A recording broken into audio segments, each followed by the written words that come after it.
This is the X-Zone Broadcast Network, broadcasting worldwide on broadcast affiliates and satellite program providers, including CNN Broadcast Network, Sirius Satellite Network, Star Media, Good News Radio Network, Angel Broadcast Network, Wiki Broadcast Network, and WPBN TV. For more information on the X-Zone Broadcast Network, visit us at www.xzbn.net.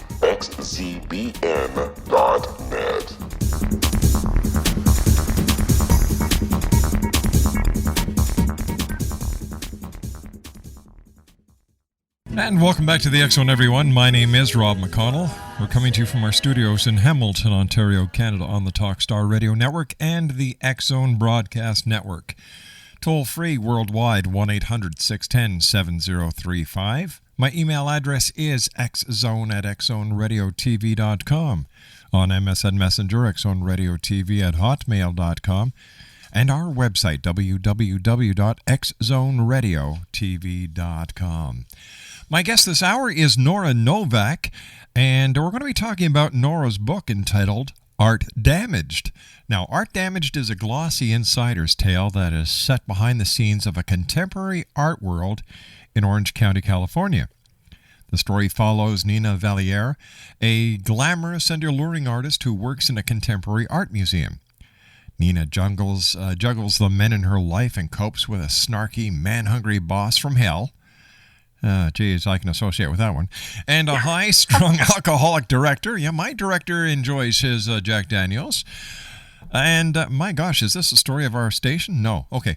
The beguiling and worldly Nina and her cohorts of characters take the reader on an art-filled odyssey. Complications arise, and a scandalous turn of events threatens to compromise the museum and Nina's future. A stylish romp through the recesses of the art world, museum administration politics, and inner office intrigues. Art Damaged is an insightful and entertaining debut novel. Joining me now from California is the author of Art Damaged, Nora Novak. And Nora, welcome to the X-Zone. How did you catch the essence of my friends that I work with here, or was that just coincidence? Well, I think that this kind of thing probably goes on in any industry, whether it's art or radio or fashion. Can apply probably just about anywhere. Tell me, Nora, why did you give your book the title Art Damaged? Art damage is really, it's an art speak kind of term that I heard used quite a bit by the art crowd. Mm-hmm. And in this case with the heroine, she's really into art. She's just so steeped in it. She's affected by it. She's kind of an art junkie. And the term art damages seemed to me to really apply to her and to the story.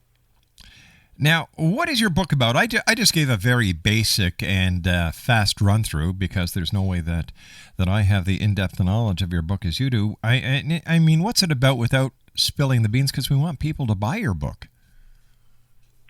Well, it is a bit of a mystery novel, and it is about a woman who does work in a contemporary art museum. It's about her trials and tribulations, her experiences in and out of the art world. She's kind of a playgirl, so she's got a number of boyfriends she's juggling, and a new team of people have come to the museum, and that's what she's struggling with, along with trying to gain credibility as an artist. She is an artist, in fact. So she's faced with quite a few challenges in and out of the museum. Nora, you and I have to take a commercial break. We'll be right back in 2 minutes. X-Zone Nation, my special guest this hour is Nora Novak, and she's the author of Art Damaged. Her website is www.artdamaged.net. That's artdamaged.net. And Nora will be back with me when we return from this 2-minute commercial break here in the X-Zone. I'm getting a lot of email and requests for the information for Dr. Shaw, who was our first guest tonight. Once again, his website is www.drsha.com.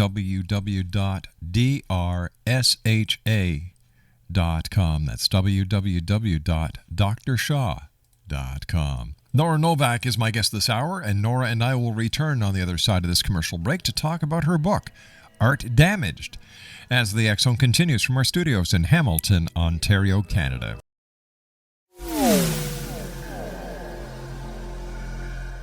This is Kevin Randall. For nearly 30 years, I have been investigating the case of the Roswell UFO. I have interviewed hundreds of people and stood on the crash site.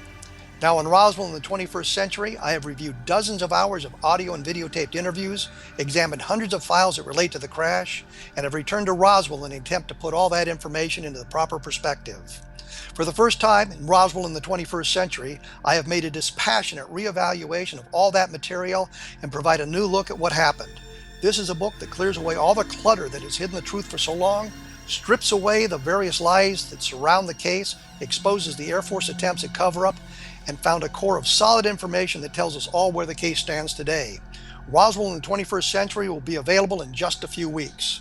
For more information, please visit my website at www.kevinrandall.blogspot.com.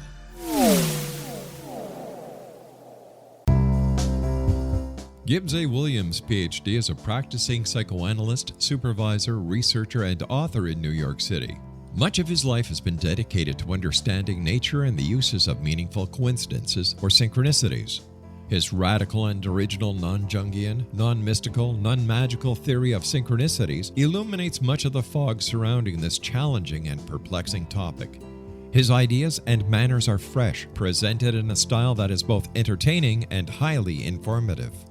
He is also an expert on crisis intervention, specially focused on violence reduction for the police and citizens, mastering anxiety, frustration, and stress without the use of medication, and effectively preventing and treating heroin addiction.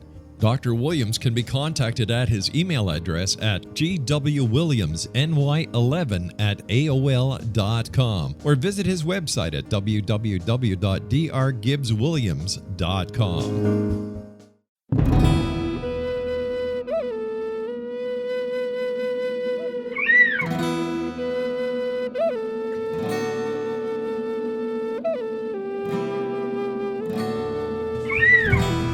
Shamanism is recognized as a method to access the quantum level. Mastery of shamanic skills puts spiritual information and healing power into your hands.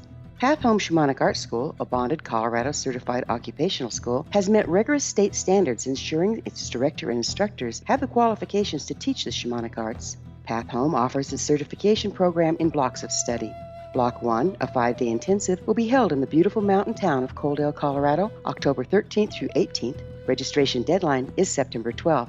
Experience journey trance, power animals, helping spirits, sacred space, and life purpose. Come discover your power. Join me, Gwilda Wiyaka, in the magical world of shamanism. Call 303-775-3431 or visit findyourpathhome.com. With each new extreme weather event or terrorist act, it becomes increasingly obvious that we live in uncertain and challenging times. We all buy car insurance. Why not collapse and catastrophe insurance?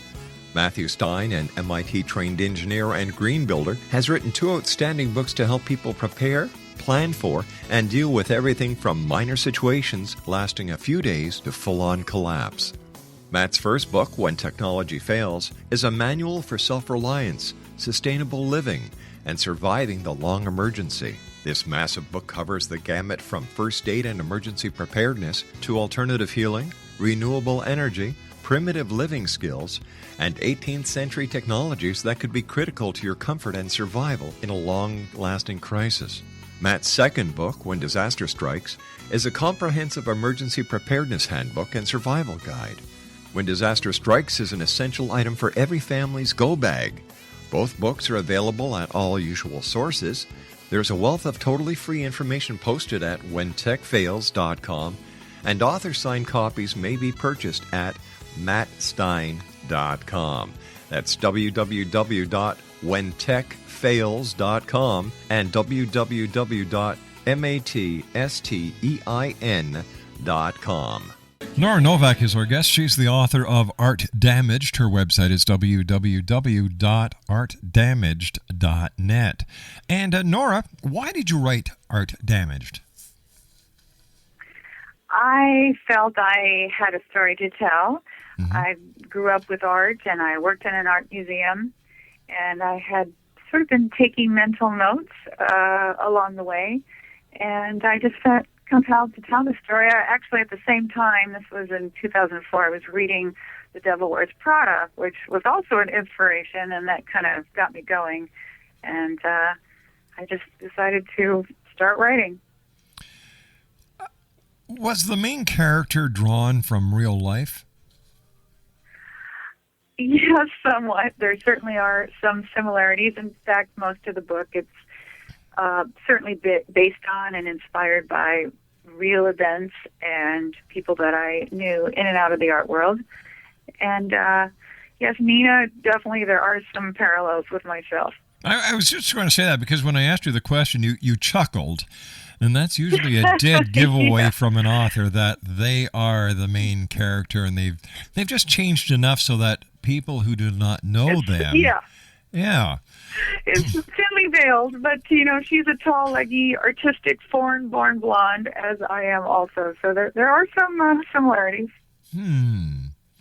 Now, is everything taken from your life, or have you mixed and matched with other people in order to try and fool those who don't know you? Yes, actually, well put. It is. It is a mix. It's definitely a mix. Some is pure fiction. Some is a mix of fact and fiction. And many of the people who have read it are wondering who's who and what happened and what really didn't happen. So, yes, that's true. I'll bet you when they meet you in person at a book signing at Clicks. Yeah, I've had a lot of questions about that. So tell us about... Nora, Nina, sure. So tell us about Nina. Describe her. What's she really like? Well, she really is very passionate about art, but she's a very worldly woman. She's foreign born. She's European, but she does want to be an artist, but she also loves the allure and glamour of the glitzier part of the art world, and she is definitely going for quite a ride. And she's a playgirl. And she's a bit of a mad magnet, if you will. So she's kind of covering all the bases. So with the description you just gave us of Nina, how does she differ from you? She is perhaps a little more adventurous than myself at this stage of my life, but certainly not when I was younger. I see. So she's a fun-loving girl, as I am too. Now, why do you think your readers want to experience your book? I think that for those who are already involved in the arts, that they'll certainly be curious and intrigued to read about a character that works in the art world. And for those that don't, I think that they may want to find out because it is a fun and entertaining read. It's a pretty breezy, fun, sexy read. So I think it can go across the board and not just be for a select group of art goers. I think it's an enjoyable book for any number of people. Fun, sexy read. Now, I've never heard those words put together. That's what they told me. Fun, sexy. So I've been told, yes. Is there a lot of sex in your book? No, not really. I wouldn't say that. She's a sexy individual, but I wouldn't say that. Not compared to, say, a Jackie Collins or something of that sort. No. So she is a very classy lady who enjoys life. Yes, she does. Absolutely. Gotcha. Yes. Now, do you see both men and women enjoying your book? At first I thought it would really appeal more to women. That's But I have found, and I'm very happy to say that I found that men are enjoying it also. Well, why not? So I'm very pleased with that. It's a quick read and sexy, yeah. And also, as far as the art world goes, it's men and women that participate. So certainly either sex can enjoy this book. Do you think most Americans understand the art world and its working, or do you think that a lot of Americans, and Canadians for that matter too, really don't understand or appreciate art? I do think that people probably in the more cosmopolitan cities where there be a greater concentration and exposure of art certainly do appreciate it more. But I think that the average American May not so much because they're more involved with, say, sports or other forms of entertainment, which naturally do get more exposure. So probably not the average American, no. In your opinion, who are the present-day great American painters? Well, I just read a book by James Rosenquist, and I think he's a fabulous pop iconic artist today. And people like Jeff Koons, who's one of the newer artists, who certainly was inspired by him, and Damien Hirst. All these people are really big right now that kind of followed in the footsteps of the pop artists such as Warhol and Rauschenberg and Rosenquist. I would definitely mention them. One of my favorite artists of the recent era is Norman Rockwell, and of course Bates. I think they're great. Well, that's the more traditional thing, yeah. You see, I'm an old-fashioned guy. Some people just say You're I'm old, but I say I'm old-fashioned. Old-fashioned, right? Yeah. Well, that's the more traditional art that most people will probably relate. The average American, going back to that, I would say would be more into the Norman Rockwell. But I find the more contemporary artists, for me personally, more exciting. Why? Although I grew up with very traditional art. Why do you find contemporary art so exciting? I found that the movement, when it first started, was very exciting. It's something that hadn't been done before, and I love the visuals of it. I'm very visual-minded, and I found the pop art scene, which has spawned more movements that are just very exciting to me personally. And, I worked in a contemporary art museum, so I got to see a continual flow of exhibits from new artists. I found it very enriching. When you started writing your book, what was your goal? What did you set out to do? I set out to tell a story that would take the reader behind the scenes, because I didn't think it had been done before in this particular industry. And I just, wanted to get a slice of that contemporary art world feel into a novel that I hadn't read anywhere else. And so I, decided to base my own experiences on that, because I had an increasing source of stories to tell from the behind-the-scenes point of view. What would you like your readers to walk away with after having read your book? Well, I would like them to certainly feel that they have been entertained and that they went on a great ride with my lead character, but also I think because she does go through a lot of highs and lows, which anyone I think can relate to, and she continually keeps a sense of humor about it, doesn't take herself too seriously, and picks herself up and moves forward. I think that certainly resonates with everyone.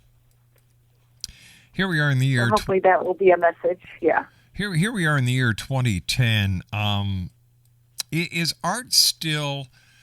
I'm talking about paintings now and sculptures. Are they still as sought after as they were in earlier times by collectors?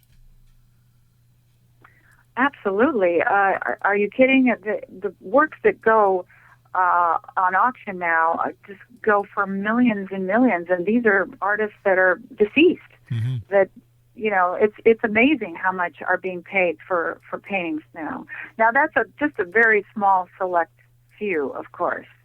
A lot of great artists didn't go with that type of recognition, but I think it's the whole art scene is very revitalized now. Certainly in the bigger cities. There's big art scenes, more than you may know. I think there's a lot happening with art. Well, why is that? Is art a secure form of investment? Yes, certainly is. The art collectors, yes. I think that there is a very big art scene. People do pay a lot of money for art. There are art collectors continually seeking out also not the established artists, but the hot, new, young artists that are just coming out of grad school. People are looking for them. I think they do see it as an investment and from a collection point of view. How have computer graphics changed the traditional art scene? Well, that has changed it. You may not see as much painterly styles of work because the digital era has become so huge. So there is a lot of computer-generated digital art going on that adds another dimension. I don't think it takes away from the more painterly painters, but it adds a new dimension. It's a new media, so it's exciting too. All right, stand by, Nora. You and I have to take a commercial break with the news at the bottom of the hour.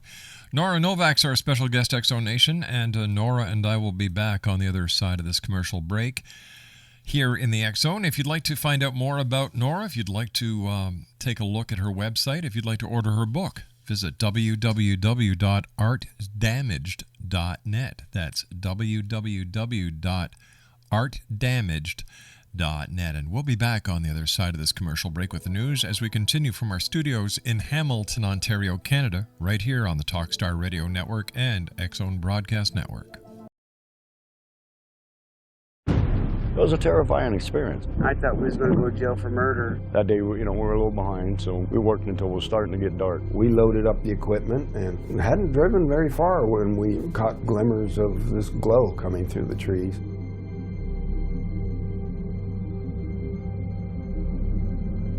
I urged Mike to hurry up and get up there. Travis had the door open before we even stopped. As he got closer, I heard the sound. One of the guys said, "You feel that?" I really panicked then. I told him, "Get the hell out of here."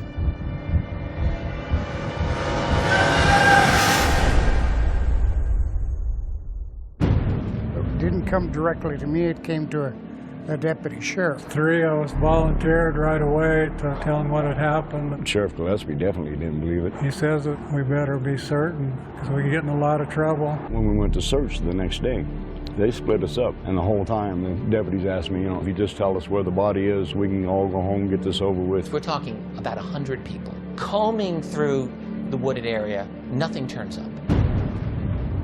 All week long, I've been hearing they're going to set it up to make you guys look guilty. We're a rough-looking bunch then. Some of us have been in trouble with the law before. And y'all ain't never going to come out of that jailhouse. We couldn't get out. I tried to sneak out the back door the day of the polygraph test. I was scared to death. On top of that, you have media. I literally would be on two telephones at the same time. We've even got some coops in here now that's coming in and out to see the freak show, as they call it. Everyone descends. I just wasn't going to stand there and listen to it anymore. Granny says, "This is Travis. I'm back. I need help." When I did hear that he had been returned, it was almost as unbelievable as the original thing. I just looked at my mom and says, "I told you we didn't kill him." Travis Walton reappeared after several days with a bizarre story about a ride in an unidentified flying object. People were desperate to explain it away. Why are you sticking up with Travis for all this time? You know this really didn't happen. What happened to Travis after we took off in that truck, I can't tell you. I hated Travis for a long time after this. My whole world just tore up. But I believe every word Travis said about it. He's never lied to me about nothing. It's a net negative. We lost our jobs in the immediate aftermath. And now you're not able to talk about it with anyone because you know that they're going to laugh at you, they're going to look at you like you're crazy. But if you don't come out and tell your story, somebody else is going to tell it for you. There's a degree of responsibility. Certainly I have to accept the bad. If I can direct what's happened in a way that I can make something good happen in the world, I'm looking for it. Order your copy of Travis, The True Story of Travis Walton, today at www.traviswaltonthemovie.com. Did you know that when you're on the road with limited data or Wi-Fi, you can still listen to the X-Zone radio show with Rob McConnell, The Science of Magic with Gwilda Wiyaka, High Tech with Corey Kay, and every minute of the 24/7, 365 programming of the X-Zone Broadcast Network by calling 712-432-9459, courtesy of TalkStream Live. No smartphone, app, or internet needed. It saves your data plan, and it's free if you have unlimited minutes. Call 712-432-9459 to listen on any phone, anytime, anywhere. Remember, 712-432-9459 for the best of paranormal, new age, thought-provoking, sci-fi radio programming 24/7, 365.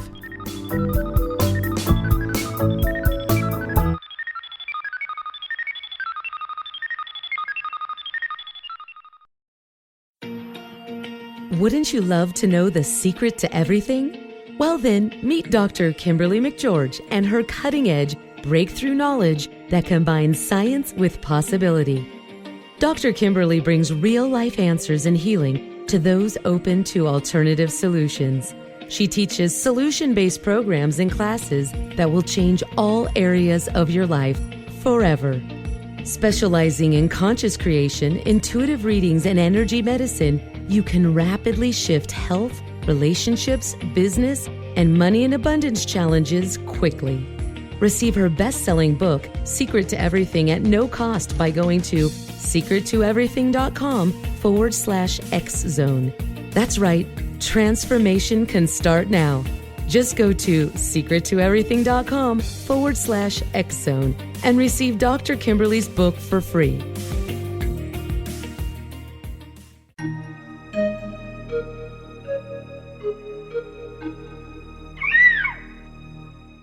While science pursues fact, magic accesses the quantum level, bridging random facts to form truth. As long as science and magic remain separate and polarized, the truth cannot be known.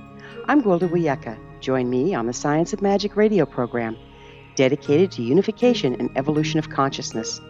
During each episode, I'll be speaking with experienced and respected scientists and mystics.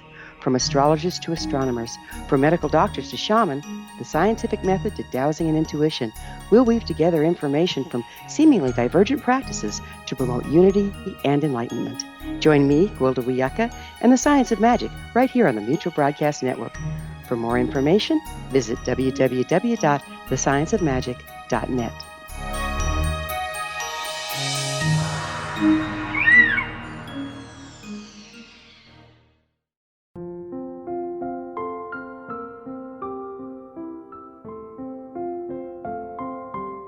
I am Dr. Carl O'Helvey, founder, president of a new cancer foundation focusing on evidence-based physical, mental, and spiritual interventions, including natural cancer cures, prayer, meditation, affirmations, nutrition, and other related holistic cancer prevention and cure modalities.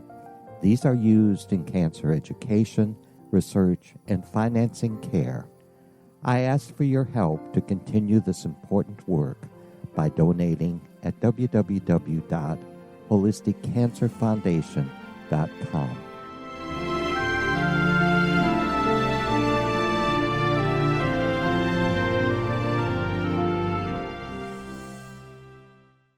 Nora Novak's our special guest, Exonation. She is the author of Art Damaged. Her website is www.artdamaged.net.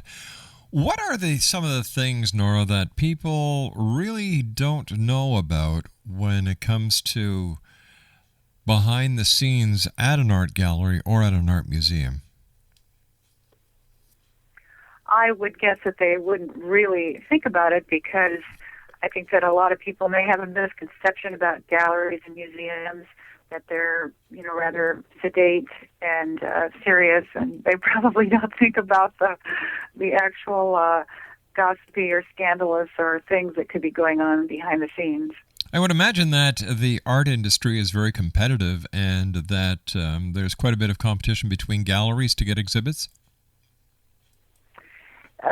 No, commercial art galleries is a completely different ball game. So they're competitive with sales, yes, but not with other galleries, and with the museum, that it's an entirely different situation, because they're showing their own permanent collection and their own rotating exhibits that may go from museum to museum. So there's not a competitive sense in that respect. So in a museum, people are going there to observe the art, to look at it, to appreciate it, where when a person goes to a gallery, they're actually going there to make a purchase. Exactly. Right. Well, to look at it, but yes, of course, the salespeople are hoping that you're there to buy, and to discover new artists or to continue with your collection, which is not the case with the museum. It's simply for exploring the art and appreciating it and viewing it.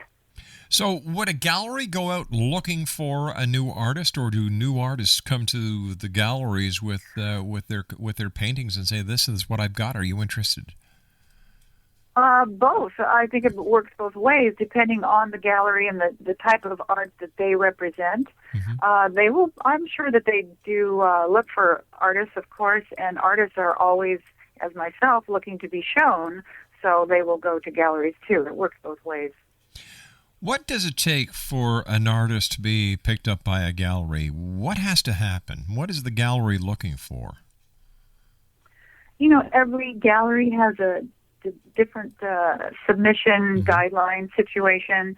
So it depends on the medium, the size of the gallery, what the gallery owners are looking for, if they're looking for someone established or fresh out of school, or the particular medium that they show. Some may only show photography, others mixed media, or what have you. So it really depends. There's a different factoring for every gallery is going to be individual and different in that way. What was it like the first time you sold one of your pictures, one of your paintings, one of your creations? Let's see. It was one of my earlier shows.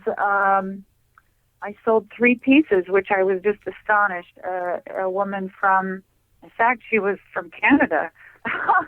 And there was a series of small paintings, and she bought 3. And I remember it was a very exciting time for me. It was my first sale. So that was very exciting to know you could sell your work. Why are artists so passionate? They're just not passionate about their paintings. Artists are passionate about life. I think so.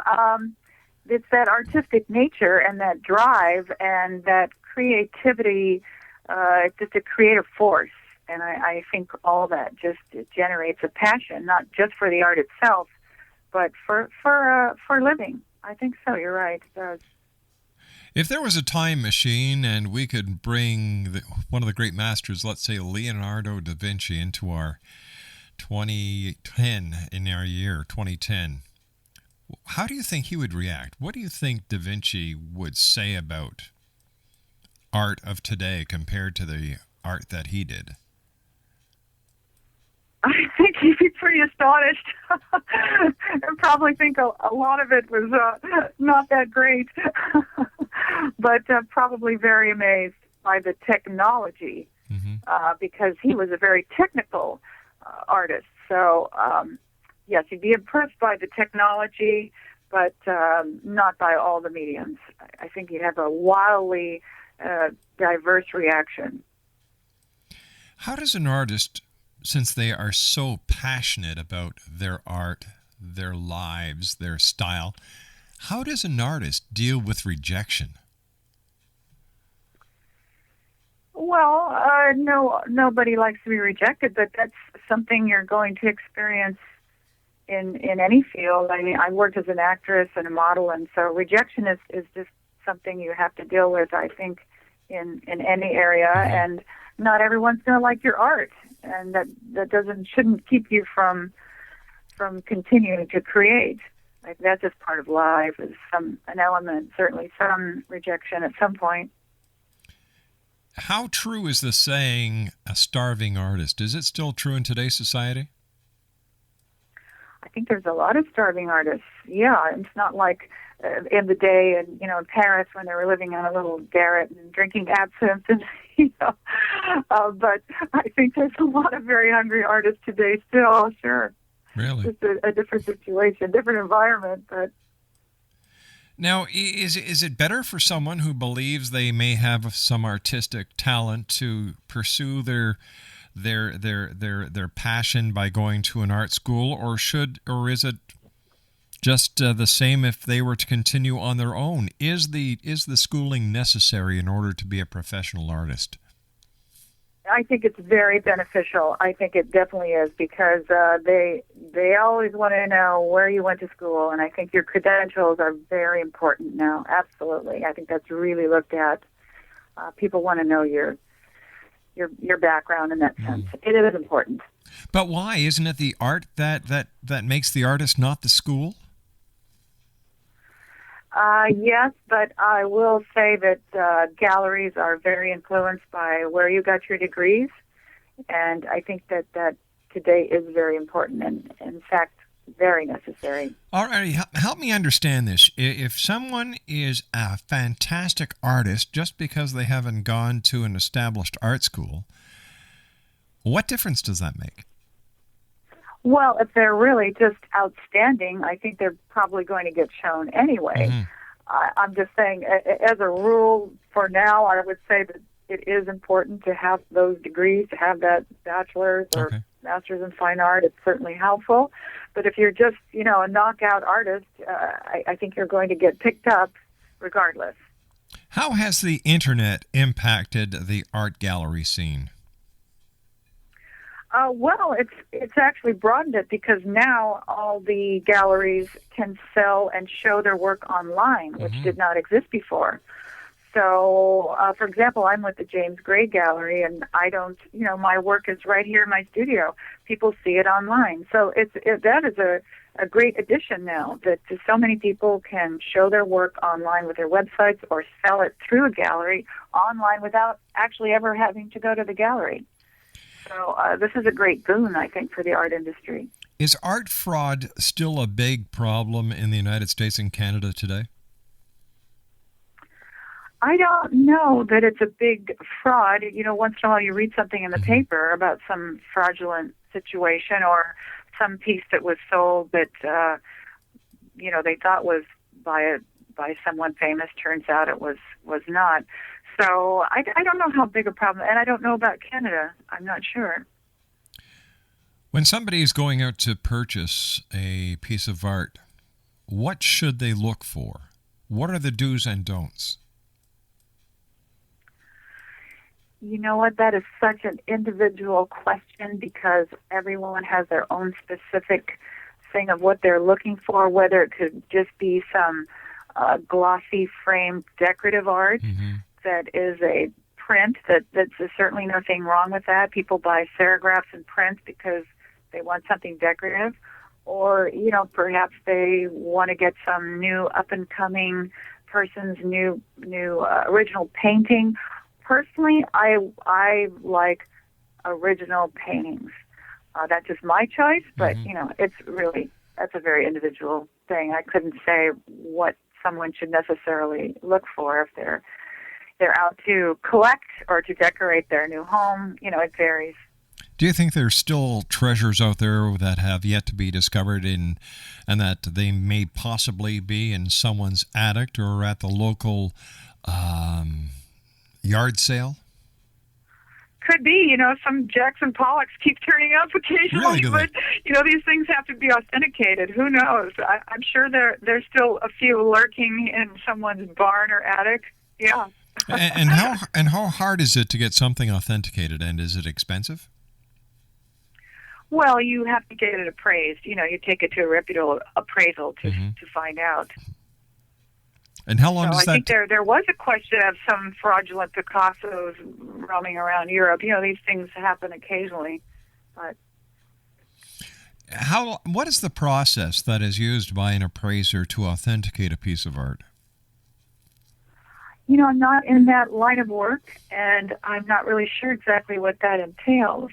I know when I worked at the museum, people would randomly come in and say, I found this in my uncle's basement, and I would just, refer them to, of course, an accredited appraisal. But I personally don't know what they go through to do that. Tell me, as an artist, what is your favorite medium to work with? I work with mixed media because I love photography. And to me, what I do is kind of a painterly extension of the photograph. So that way I can kind of modify it, change it, and develop it. And I like a kind of pop cultural, iconic type of feel. So that's what I use. I work with photos in a mixed media sense, and so somewhat more abstract, but on canvas. Geez, I guess you've seen a big change in the last 15 years in the photo industry itself, from the different types of cameras, and now instead of using chemicals to develop your pictures, everything is done digitally. Is that a pro? Right. Or is everything is digital. Is that a pro or a con? I think it's good and bad. I mean, I was a big fan of the black and white photos that people developed themselves. I think you got great effects with that. But on the other hand, now we've got the Photoshop. You can manipulate images any way you want. So this is just another dimension to add to any type of art that uses photography. You know, I fully appreciate what you said about black and white. I love watching old black and white movies because I do too. You know, that is truly art. You know, you had the lighting director just making sure everything was done right. They had to wear the right clothing in order to get the right effect. That is true cinematography. Today, it's what? You just shoot, click, and project. I agree, yeah. Where right, because everything is Photoshop now. Isn't that true? Right. No, I love the black and white. Where do you see art 15 years from now? Oh, gosh. Well, if things continue as they are, with leaps and bounds in technology and the whole digital world, it's anyone's guess what could be going on 15 years. It's tough to imagine. I don't know. That's a great question. Now, I'm not sure. Besides yourself, what other up-and-coming artists and professional artists should the listeners look out for or watch, put on their radar? The great masters of the future. Well, there is an existing handful, which to me includes Jeff Koons, as I mentioned earlier, and Julian Schnabel, but they're already very established. There's a whole school of those artists, and the new ones. Well, I'm looking out for them myself. I don't know. I've been recently going to a lot of art openings, and I'm looking around too. So I'm not sure who the new crop will be, but you can usually find these artists at the bigger museums in the larger cities. They usually seem to find them, to seek them out. All right, so I would say check with your local galleries and museums. All right, stand by, Nora. You and I have to take our final break for this hour. Nora Novak's our special guest. She is the author of Art Damaged. Her website is www.artdamaged.net. I'll be back with Nora on the other side of this commercial break as the X-Zone continues from our studios in Hamilton, Ontario, Canada. And in the final hour of tonight's show, after the news at the top of the hour at 6.5 minutes past, I'll be joined by CC Carroll. I'll be back on the other side of this break with our good friend, Nora Novak. Don't go away. Wouldn't you love to know the secret to everything? Well then, meet Dr. Kimberly McGeorge and her cutting-edge breakthrough knowledge that combines science with possibility. Dr. Kimberly brings real-life answers and healing to those open to alternative solutions. She teaches solution-based programs and classes that will change all areas of your life forever.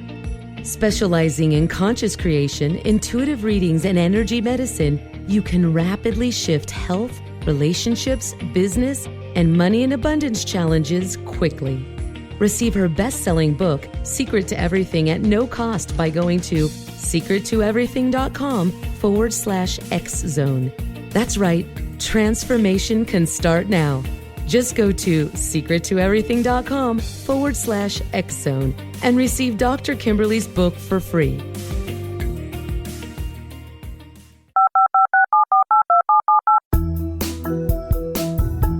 Did you know that when you're on the road with limited data or Wi-Fi, you can still listen to the X-Zone Radio Show with Rob McConnell, The Science of Magic with Gwilda Wiyaka, High Tech with Corey Kay, and every minute of the 24/7, 365 programming of the X-Zone Broadcast Network by calling 712-432-9459, courtesy of TalkStream Live.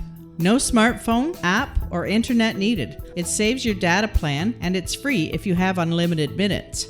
Call 712-432-9459 to listen on any phone, anytime, anywhere. Remember, 712-432-9459 for the best of paranormal, new age, thought-provoking, sci-fi radio programming 24/7, 365.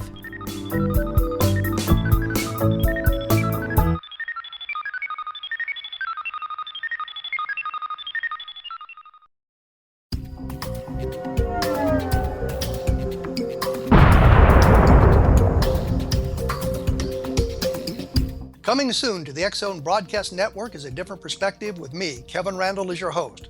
We'll be taking a close look at what is happening in the world of UFOs today with side trips into the paranormal.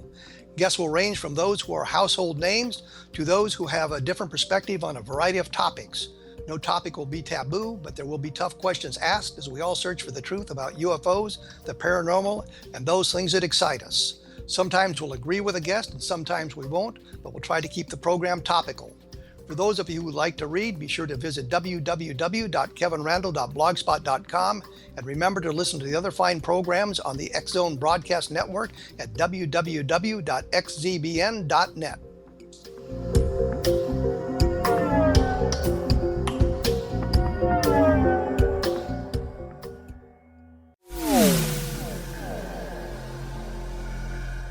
This is Kevin Randle. For nearly 30 years, I have been investigating the case of the Roswell UFO. I have interviewed hundreds of people and stood on the crash site. Now in Roswell in the 21st century, I have reviewed dozens of hours of audio and videotaped interviews, examined hundreds of files that relate to the crash, and have returned to Roswell in an attempt to put all that information into the proper perspective. For the first time in Roswell in the 21st century, I have made a dispassionate reevaluation of all that material and provide a new look at what happened. This is a book that clears away all the clutter that has hidden the truth for so long, strips away the various lies that surround the case, exposes the Air Force attempts at cover-up, and found a core of solid information that tells us all where the case stands today. Roswell in the 21st century will be available in just a few weeks. For more information, please visit my website at www.kevinrandle.blogspot.com. What Happened in Benghazi is revealed by Nicholas Genix, author of Obama, Islam, and Benghazi. He informs the American people that President Obama deceived them by advocating a strong foreign policy prior to the 2012 presidential election, and Hillary Clinton supported this deception. As the title infers, there is a connection between Obama, Islam, and Benghazi. Ample evidence informs Americans that Obama's early indoctrination in the Quran developed an affinity for Islam, why the Quran is the source of discontent in many countries, and why the Obama foreign policy deception led to poor military action and caused the loss of American lives in Benghazi. Genix provides 36 questions for the Select Committee on Benghazi to validate if Americans are justified to mistrust President Obama and Hillary Clinton. An overview of Obama, Islam, and Benghazi is presented on the website www.futureofgodamen.com. That's www.futureofgodamen.com. Afterlife expert Roberta Grimes was the first one to say that dying can be fun. Now her best-selling book, The Fun of Dying, is available in stores worldwide. So if you wonder whether death ends life, how it feels to die, or what heaven might be like, The Fun of Dying was written for you. And if you have always been afraid of death, or if you worry that your life has no meaning, let The Fun of Dying ease your fears and bring new meaning to your life. Nothing said in The Fun of Dying is based on the teachings of any religion. Instead, Roberta draws on evidence to explain how death happens, how it feels, and what comes next. A lot of the best death-related evidence was produced in the first half of the 20th century. When it is put together with recent discoveries, it tells a consistent and amazing story. Roberta Grimes blogs and answers questions at robertagrimes.com. Her Her wonderful book, The Fun of Dying, is available on Amazon and at stores worldwide wherever books are sold. Welcome back to the X Zone, everyone. Nora Novak's our special guest, or Nina Novak, I'm not sure yet. By the way, I went to your website. You're a very attractive lady, so I can only imagine what Nina looks like. Thanks very much for being with us, Nora. It's great talking to you, and I wish you so much success. I know how hard you must have worked to get where you are, and it's always great to see people succeed. And I wish you all the success in the world. I played that song in to this segment by Jeanette Renaud and Jean-Pierre Ferlin from Montreal. I'm from Montreal originally. And hanging out in old Montreal, there were always these artists on the side of the street on the cobblestones. And the old part of Montreal looks like old Paris did. It's a beautiful city, and I love it, and I miss it so much that I often looked at these artists and I admired their passion. I admired what the Quebecers call la joie de vivre, the joy of life, because they took what they saw, created in their heart, and then put it on paper to share it with the world. So, artists are very special people, and it's nice to see you with your book getting out there and showing them the readers the human side of artists, like we've all heard of Da Vinci, Picasso, and, the Bates and the Rockwells. But there are so many other artists out there who are trying so hard that I think that they are the silent majority. Are you there? Yes. Okay. Yes. I'm listening. That's fascinating. I love what you're saying. Oh, okay, great. Yes, that's true. Yeah. Listen, give our listeners your website. Yes, you can have a look at artdamaged.net, which is also linked to my artist website, noranovak.com. And that is also linked to artla.com if you want to take a look at my art. But please do go to artdamaged.net, and you'll see where you can get my book and find out about my latest events and book signings and what I've got going on with Art Damaged. All right. Nora, thank you very much for joining us. It's been a great pleasure talking to you. Again, much success to you, and I want to thank Charlie Barrett very much for helping make this interview possible. Now, when we come back... thank you. Oh, it's my pleasure, dear. When we come back from the news at the top of the hour at 6.5 minutes past, we're going to be talking about the paranormal. We've got Cece Carroll with us. And we'll continue on the other side of this break as the X Zone continues live and around the world from our studios in Hamilton, Ontario, Canada, on the Talkstar Radio Network and the X Zone Broadcast Network. We'll be right back. Don't go away.